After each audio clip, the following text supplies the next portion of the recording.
In the first semifinal, local favorite Yuya Yamamoto faces the Italian Giorgio Petrosian.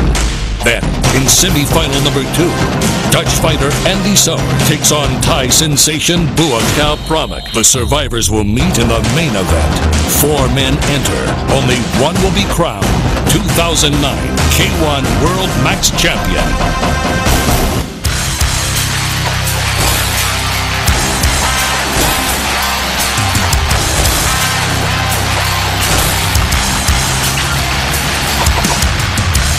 HDNet Fights presents K1 World Max 2009 World Championship Tournament Final.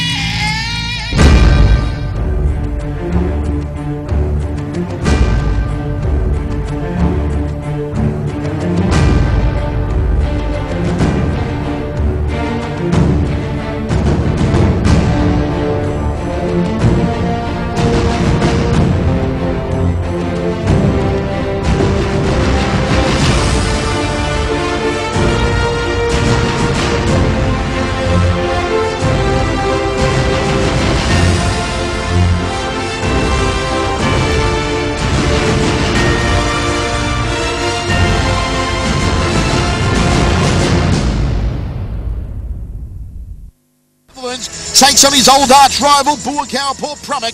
За Монголын кикбокс дулаан спортын холбоо таны мэдгүнлээс хамтран бэлтгэдэг Fighting Sport хөтөлбөрийн 199 дахь дугаарын хүү хэлж байна. За энэ удаагийн дугаараар K1 Max 2009 тэмцээний шигшээ дулаануудаас үзүүлэхээр бэлтгэсэн байгаа.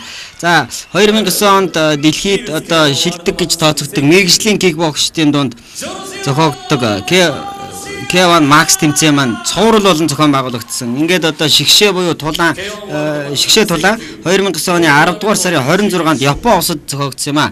За энэ тулаанд нийт 12.16 тамирчид тогссноос шилдэг 4 тамирчин үлдсэн байгаа. За энэ Япон улсын Юя Ямамото шилдэг 4-т үлдсэнийг үзэгч та бүхэн харж байна. За түүний эсрэг Итали улсын тамирчин Giorgio Petrosian хагас шигшээ шалгарын үлдэх энэ тулаанаа хийж байна.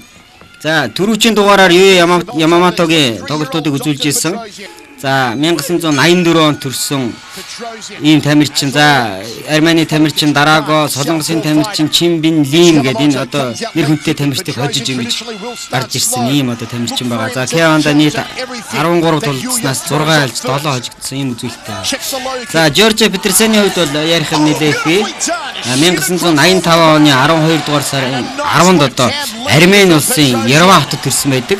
За гэвч 14 наснда гэр бүлээрээ Итали улсад очиж амьдрах болсноор Итали нэрийн өмнөөс тэмцээн уралдаанд ордог болсон. За 14 настайгаас кикбокс спортоор хичээлсэн. Ийм тамирчин. За нийт K1-да ерөөсөө 4 тоглож 4 хожигдсан байгаа. За энэ 4 тоглолтын 2-ыг хүн цогцолтоор ялсан. Ийм гайхамшигтай тамирчин. За мэдээж K1-д орохоос өмнө өөр мутаан төрөлж үзчихсэн. За энэ мутаад нийт 56 тоглосноос 53 ялсан байдгийг. За үүнээс бол 29-ийн хүн цогцолт буюу нокаутаар үрсэлдэгчтэй ялсан байдаг. Тэгвэл нэхгүй оноогоор хожигдчихсэн. Ийм гайхамшигтай тамирчин. За мөн мэрэгжлийн жигүүрт дэлхийн мутаан зөвл гэж би WBC тэрний дэлхийн аваргыг 70 кг-ийг хүртчихсэн. За мөн дэлхийн кикбоксing нэгдсэн World Kickbox Network гэж холбоо WKN гэж энэ холбооны 70 кг-ийн аварга болж ирсэн. Ийм тамирчин. За Petrosian бол энэ хөх болгонгаас тулж जैन. За энэ доогуур Petrosian-аас маш хүчтэй тоглож ирж байна. Тэгээд Юя Ямаматогийн талаа би түрүү хэлсэн нэр хүндтэй бас тамирчдыг хожиж гарч ирсэн. Армени тамирчин Дарагог бас K1-ыг хожиж ирсэн. За мөн Солонгосын төр за энэ дээр харин Petrosian-ы тун хүчтэй оновчтой боллоо. Тэгээд Ямаматоос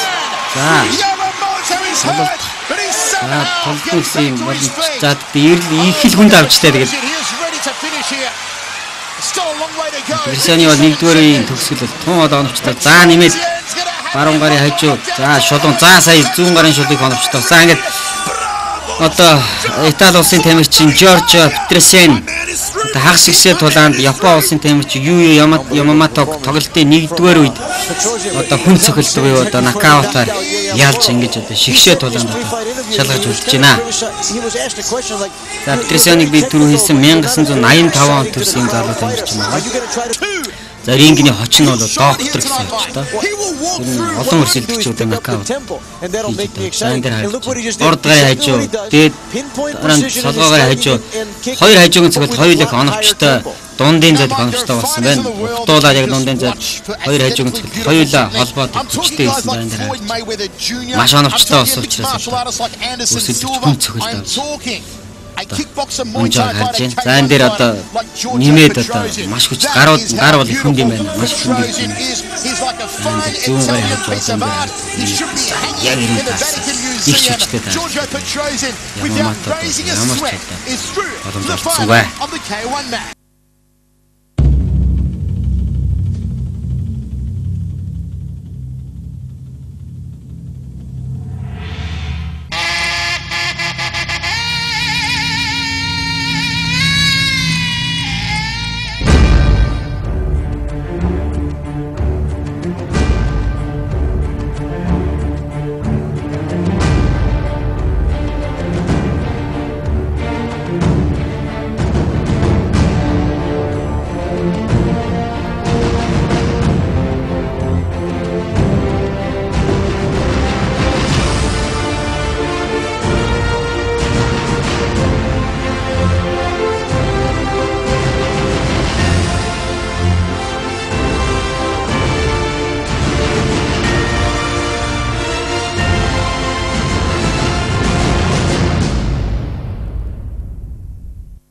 Folks, coming up next, it will be semi-final number 2. За одоо энэ